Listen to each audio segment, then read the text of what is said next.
S S ಟಿವಿಯಲ್ಲಿ ಜಾಹೀರಾತು ನೀಡಲು ಈ ನಂಬರಿಗೆ ಸಂಪರ್ಕಿಸಿ. ಓಕೆ, ಇದು ನಮ್ಮ ಕುಮಾರಸ್ವಾಮಿ ಅವರ, ನಮ್ಮ ಕುಮಾರಣ್ಣನವರೇ ಕನಸಿನ ಕೂಸು ಅಂತ ಕೂಡ ನಾವು ಒಪ್ಕೊಳ್ಳೋಣ.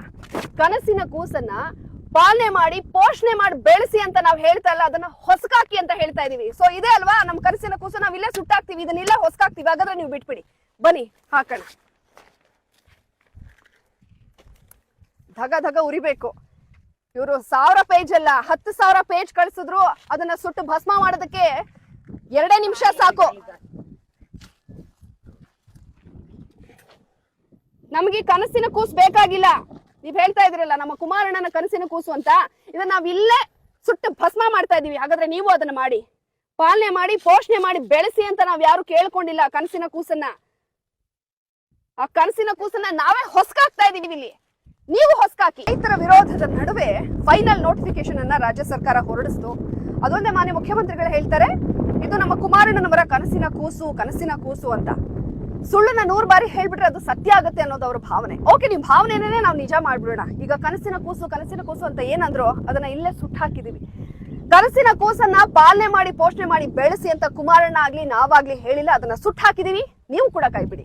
ಕೊನೆಯದಾಗ ಕೇಳ್ಕೊಳ್ತಾ ಇದ್ದೀನಿ, ಮಾನವೀಯತೆ ಮನುಷ್ಯತ್ವ ಅನ್ನೋದಿದ್ರೆ ದಯಮಾಡಿ ಬಿಡದಿ ಟೌನ್ಶಿಪ್ ಅನ್ನ ಕೈಬಿಡಿ. ಇಲ್ಲಾಂದ್ರೆ ಬಹಳ ಪ್ರಚಲಿತದಲ್ಲಿರುವಂತ ವಸ್ತು ಇದು. ಇದೇ ರೀತಿಯಾಗಿ ನಿಮ್ಮ ಸರ್ಕಾರನ ನಮ್ಮ ಜನರಿಗೆ ಗುಡಿಸಿ ಗುಂಡಾಂತರ ಮಾಡ್ತಾರೆ. ಮಾನ್ಯ ಮುಖ್ಯಮಂತ್ರಿಗಳು ಬಿಡದಿ ಟೌನ್ಶಿಪ್ ವಿಚಾರವಾಗಿ 4,500 ಎಕರೆ ಫೈನಲ್ ನೋಟಿಫಿಕೇಶನ್ ಅನ್ನ ಏನ್ ಹೊರಡಿಸ್ತೋ, ಮುಂದೆಯಿಂದ ಕಣ್ಣೊರೆಸೋ ತಂತ್ರ, ಹಿಂದೆಯಿಂದ ಅವ್ರನ್ನ ಬೀದಿಗೆ ನಿಲ್ಸುವಂತ ಒಂದು ತಂತ್ರನ ಮಾನ್ಯ ಮುಖ್ಯಮಂತ್ರಿಗಳಾದಂಥ ಡಿ ಕೆ ಶಿವಕುಮಾರ್ ಅವರು ಅನುಸರಿಸಿದ್ರು. ಅದೇನ್ ಗೊತ್ತಾಗಲ್ಲ ಅನ್ಕೊಂಡಿದ್ರೆ, ರೈತರನ್ನ ಅಷ್ಟೊಂದು ದಡ್ರ. ಅವ್ರು ಹೇಳ್ತಾರೆ ಬಲವಂತವಾಗಿ ನಾವೇನ್ ಇಸ್ಕೊಳ್ಳಲ್ಲ, ಯಾರು ಸ್ವಯಂ ಪ್ರೇರಿತವಾಗಿ ಕೊಡ್ತಾರೋ ಅವ್ರು ಕೊಡ್ಲಿ ಅಂತ. ಈಗ ನಾನ್ ಕೊಡ್ತೀನಿ, ನನ್ನ ಪಕ್ಕದವ್ರು ಇರೋರು ಕೊಡ್ತಾರೆ, ಮಧ್ಯದವ್ರಿಗೆ ಕೊಡಕ್ ಇಷ್ಟ ಆಗಲ್ಲ. ಸೊ ಅವರು ಅತಂತ್ರ ಸ್ಥಿತಿಗೆ ತಲುಪಿಸಿ ಆಮಿಷ ಒಡ್ಡಿ ಅವ್ರಿಗೆ ದಬ್ಬಾಳಿಕೆ ಮಾಡಿ ಕಿತ್ಕೊಳ್ಳೋಣ ಅನ್ನೋ ಒಂದು ಪ್ರಯತ್ನ ರಾಜ್ಯ ಸರ್ಕಾರದ್ದು. ಸೊ ಈ ಮೂಲಕ ರೈತರನ್ನ ಲಿಟ್ರಲಿ ಬೀದಿಗೆ ತಳ್ಳುವಂತಹ ಒಂದು ಕೆಲಸವನ್ನ ರಾಜ್ಯ ಸರ್ಕಾರ ಮಾಡಿದೆ. ಏನು ಟೀಮ್ ಅನ್ನ ಕಳಿಸಿ ತಂಡ ರಚನೆ ಮಾಡಿ ವರದಿನ ಸಿದ್ಧಪಡಿಸಿ ಆಮೇಲೆ ನೋಟಿಫಿಕೇಶನ್ ಅನ್ನ ಹೊರಡಿಸಬೇಕಾಗಿತ್ತು, ಆದ್ರೆ ಆ ಕೆಲಸ ಮಾಡಿಲ್ಲ. ಫಸ್ಟೇ ನೋಟಿಫಿಕೇಶನ್ ಅನ್ನ ಹೊರಡಿಸೋದು, ಮುಂದೆ ಬಾಗಿಲಿಂದ ಕಣ್ಣರಿಸುವಂತಹ ಒಂದು ಕೆಲಸವನ್ನ ರಾಜ್ಯ ಸರ್ಕಾರ ಮಾಡ್ತಾ ಇದೆ. ಸೊ ಇದರಿಂದ ಕೋರ್ಟು ಕಚೇರಿ ಅಂತ ಅಲಿಬೇಕಾಗುತ್ತೆ ರೈತರು. ಕೋರ್ಟಿಗೆ ಹೋಗ್ಬೇಕು ಅದನ್ನ ಡಿನೋಟಿಫೈ ಮಾಡಿಸೋದಕ್ಕೆ. ಸೊ ರೈತರನ್ನ ನೇರವಾಗಿ ಕತ್ತು ಕುಯ್ಯೋ ಕೆಲಸವನ್ನ ರಾಜ್ಯ ಸರ್ಕಾರ ಮಾಡಿದೆ. ಏನೋ ನಾವು ಡ್ರಾಮಾ ಮಾಡ್ಬಿಟ್ರೆ ಅಥವಾ ಗೊಂದಲಕ್ಕೆ ದೂಡ್ಬಿಟ್ರೆ, ಪ್ರೆಸ್ ಮೀಟ್ ಅನ್ನ ಕನ್ಫ್ಯೂಸ್ ಮಾಡ್ಬಿಟ್ರೆ ಜನಕ್ಕೆ ಕನ್ಫ್ಯೂಸ್ ಆಗುತ್ತೆ ಅಂತ ನೀವು ಅಂದ್ಕೊಂಡ್ರೆ ಅದು ನಿಮ್ಮ ಭ್ರಮೆ. ನಮ್ಮ ರೈತರು ಬುದ್ಧಿವಂತರಿದ್ದಾರೆ, ಎಲ್ಲವೂ ಕೂಡ ಅವ್ರಿಗೆ ಅರ್ಥ ಆಗಿದೆ.